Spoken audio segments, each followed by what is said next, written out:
Praise the lord. ఒక అద్భుతమైనటువంటి సాక్ష్యం మీ మధ్యకు తీసుకొస్తూ ఉన్నాను.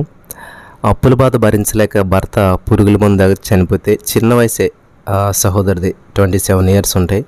మరి ముగ్గురు పిల్లల్ని పెంచుకుంటూ అప్పుల వాళ్ళు పీడిస్తుంటే ఎలాగా ఏంటని అనుకుంటున్న సమయంలో ఊహించని రీతిలో ఈ యొక్క మరి మన యూట్యూబ్ ఛానల్లో చూడటం, అక్కడ నుంచి ప్రతిరోజు 3:30 ప్రేయర్లో పాలు పంచుకుంటూ నా యేసయ్య నా ఆధారం నీవే అని చెప్పి మరి లేనిది ఉన్నట్టు పలకటి ఇవన్నీ వాక్యాలు నేర్చుకొని మరి ఆదరించబడుతూ ఉన్నప్పుడు ఊహించని రీతిలో మరి దేవుడు ఏ విధంగా సహాయం చేశాడో ఒక అద్భుతమైన సాక్ష్యాన్ని మనం విందాం.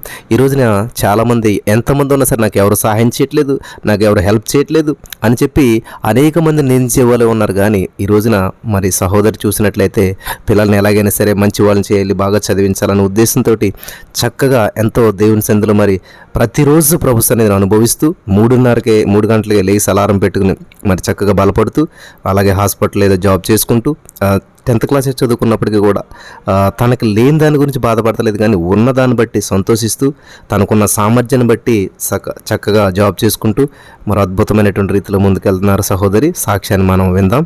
వందనాలు పాస్టర్ గారు. వందనాలండి. నా పేరు జ్యోతి అండి. మాది రాజమండ్రి. నాకు 2 పిల్లలు ఉండి నా భర్త చనిపోయి 3 ఇయర్స్ అవుతుంది సార్. అప్పుల వల్ల నా భర్త పురుగుల మందు తాగి చనిపోయారండి. నా అత్త మామ కూడా నాకు ఇవ్వాల్సిన డబ్బులు నాకేమీ ఇవ్వకుండా నా మధ్య గారికి అప్పిచ్చి నా భర్త చాలా మాటలు పడి నిందలు పడి చనిపోయాడు అన్నయ్య. చాలా అంటే చాలా మాటలు పడ్డాడు. ఎన్నో రాత్రులు నిద్ర లేకుండా గడిపిన రోజులు ఉన్నాయని నా జీవితంలో. నా వయసు 27 సంవత్సరాలైనా అలాగే బాధపడుతూ బిడ్డల్ని పెంచుకుంటూ వచ్చాను అన్నయ్య. మా మావయ్య గారు మనసు మారి ఇల్లు తలము నా పేరు మీద రాసిచ్చారు. మా మరిది గారు మాట వినేసి ఆ ఇల్లు నాదే అని చెప్పి కోర్టులో కేసు వేసింది. అది ఇంకనూ నడుస్తుంది. నాకు తోడుగా ఏ లోకంలో నా తండ్రి తప్పితే నాకు ఎవరు లేరు అన్నయ్య. నా తండ్రికి పైలేరియా. అలాగే నన్ను నా బిడ్డల్ని పెంచుతూ వస్తున్నాడు. నేను హాస్పిటల్లో వర్క్ చేస్తాను అన్నయ్య. 10th బేసిక్ మీద ఎప్పుడో నేర్చుకున్న ఆ వర్క్ నాకు ఇప్పుడు అన్నం పెడుతుంది. నా బిడ్డలను కూడా పెంచుకుంటే దారి చూపిస్తుంది. హాస్పిటల్ వర్క్ చేసుకుంటూ రియల్ ఎస్టేట్లో పనులు చేసుకుంటూ అలా నా ఇంటిని నా బిడ్డల్ని పెంచుకుంటూ వస్తున్నాను అన్నయ్య. అప్పులు 20 లక్షల దాకా అప్పులు ఉన్నాయి అన్నయ్య. అన్నీ అమ్మేసి అప్పులు తీర్చుకోవాలని 3 సంవత్సరాల నుంచి అలాగే ఎదురు తిరుగుతూ అప్పుకు అప్పు వడ్డీల మీద వడ్డీలు కడుతూ ఎన్నో రాత్రులు ఎన్నో రోజులు చనిపోదామా అని అనుకున్నాను అన్నయ్య. చనిపోతే నా బిడ్డలు ఎవరు పెంచుకుంటారు, నా తండ్రి పెంచలేడు అని బాధపడిన రోజులు చాలా ఉన్నాయి అన్నయ్య. ఎప్పుడో ఉదయకాలం లేచి నేను ప్రార్థించుకోలేదు. ఓన్లీ ఆదివారం అట్లా సన్నిధికి వెళ్ళేదాన్ని అంతే. బాప్తీసము తీసుకున్నాను, పేరు మార్చుకున్నాను, అన్నీ చేశాను. కానీ దేవుళ్ళు ఎదగలేకపోయాను అన్నయ్య. నా బిడ్డల్ని పెంచుకోవడానికి ఏం చేస్తే నా బిడ్డలు పెంచుకుంటాను ప్రతి క్షణం ఆరాటపడుతూనే ఉండేదాన్ని అన్నయ్య. ఏం చేసేయాలో తెలిసేది కాదు, ఎవరు నమ్మాలో తెలిసేది కాదు. అలా నా బతుకుతుండేదాన్ని. నాకే కాదు, నా అక్కకు కూడా భర్త లేడు అన్నయ్య. మా అక్కల ఒక పాప ఉంది అక్కకి. ఆ పాప బీఎస్సీ చేస్తుంది అగ్రికల్చర్ డిప్లొమాలో. తను నాకు తోడుగా ఉంటాను పిన్ని అని నాకు చిన్నప్పటి నుంచి నాకు తోడుగా ఉందన్నయ్య.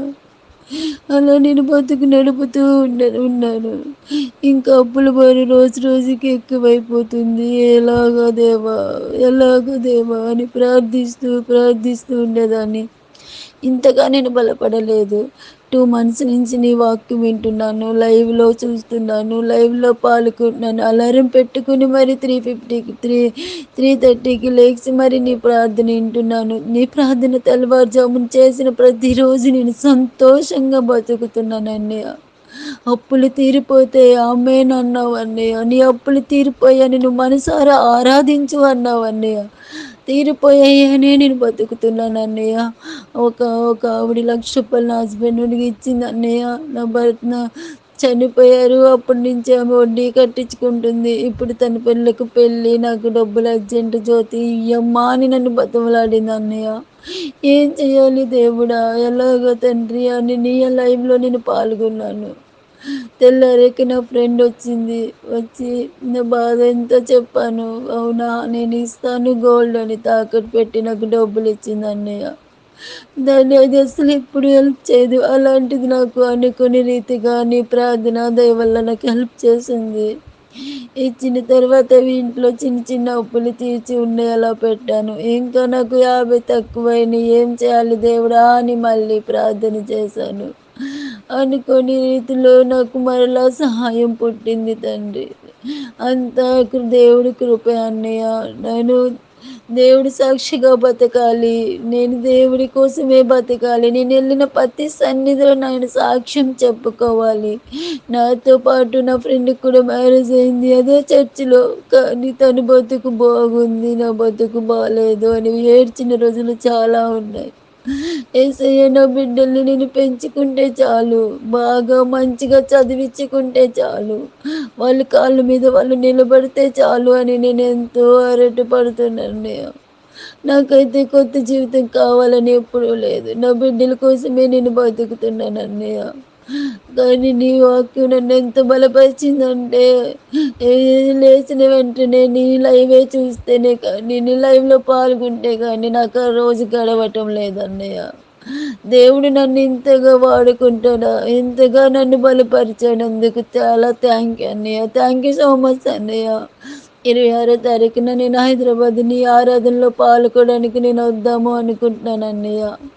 నాకు సహాయం చేసిన ఆ దేవుడిని, ఆయన మాటలు నాకు పరిచయం చేసిన నిన్ను చూడాలనే ఆసక్తితో వస్తున్నానన్నయ్య. నేను ఇంకనూ బలపడాలి. దేవుడి సన్నిధిలో బలపడి, దేవుడి సన్నిధిలో నేను వాక్యంగా ఒక సాక్షిగా వాడబడాలన్నయ్య.